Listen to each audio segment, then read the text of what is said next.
భారీ వర్షాల కారణంగా పంచాయతీరాజ్ రహదారులు దారుణంగా దెబ్బతిన్నాయి. గ్రామీణాభివృద్ధి శాఖ మంత్రి సీతక్క దీనిపై సమీక్ష నిర్వహించారు.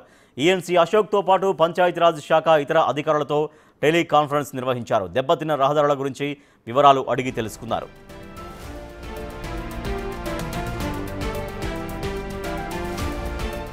రాష్ట్ర వ్యాప్తంగా 1291 ప్రాంతాల్లో రోడ్లు, కల్వర్టులు దెబ్బతిన్నట్లు మంత్రికి వివరించారు అధికారులు. తాత్కాలిక మరమ్మతుల కోసం 22.71 కోట్లు, శాశ్వత మరమ్మతుల కోసం 352 కోట్లు అవసరమని రిపోర్ట్ చేశారు. ఇక గ్రామీణ రహదారుల పునరుద్ధరణ కోసం 374.71 కోట్లు అవసరమని అంచనా వేశారు.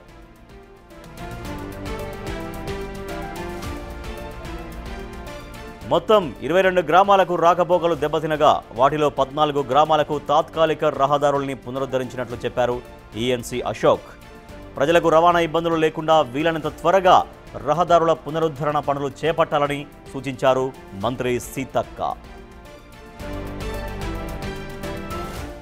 ఇంతవరకు మన టీమ్స్ అందరూ ఎక్కడ వాళ్ళు అక్కడ ఏ మండలాల్లో అయితే బాగా డ్యామేజ్ ఉందో అక్కడికి వెళ్ళి ఆ టీమ్స్ అన్ని కూడా ఇళ్లలో నీళ్లు ఉంటే జేసీపీలు పెట్టి బయటికి డైవర్ట్ చేయడము, తర్వాత వాళ్ళ ఇల్లులు పచ్చిగుండి లేదా బాగా ఇళ్ళ నష్టం జరిగి ఉంటే కొంత వాళ్ళకు మనోధైర్యం చేయడం, తర్వాత బయటికి రాకుండా వాగుల దగ్గర అట్లనే ఇరిగేషన్ వాళ్ళు కూడా అలర్ట్గా ఉండమని చెప్పాలి. ఎక్కడెక్కడ చెరువులు ఉన్నాయి, ఎక్కడెక్కడ వాగులు ఉన్నాయి, ఆ చెరువులు ఏమైనా డ్యామేజ్ అవుతాయా ఎట్లా ఉంది చూసుకొని ఆ కింద చెరువుల కింద ఉన్నటువంటి పబ్లిక్ను కూడా అలర్ట్ చేయడం, అక్కడ నుంచి షిఫ్ట్ చేసుకోవడము.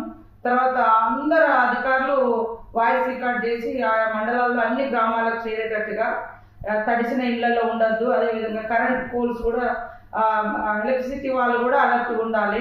తర్వాత డ్రింకింగ్ వాటర్ను కూడా మనము అంటే అందుబాటులో ఉంచుకునే విధంగా చూడాలి. మొత్తం నిరాశ్రులైనటువంటి వాళ్ళు ఎవరైతే 500 మంది ఉన్నారో వాళ్ళకు ఫుడ్ కానీ వాటర్ కానీ మంచిగా ఇబ్బంది లేకుండా ప్రొవైడ్ చేయాలి.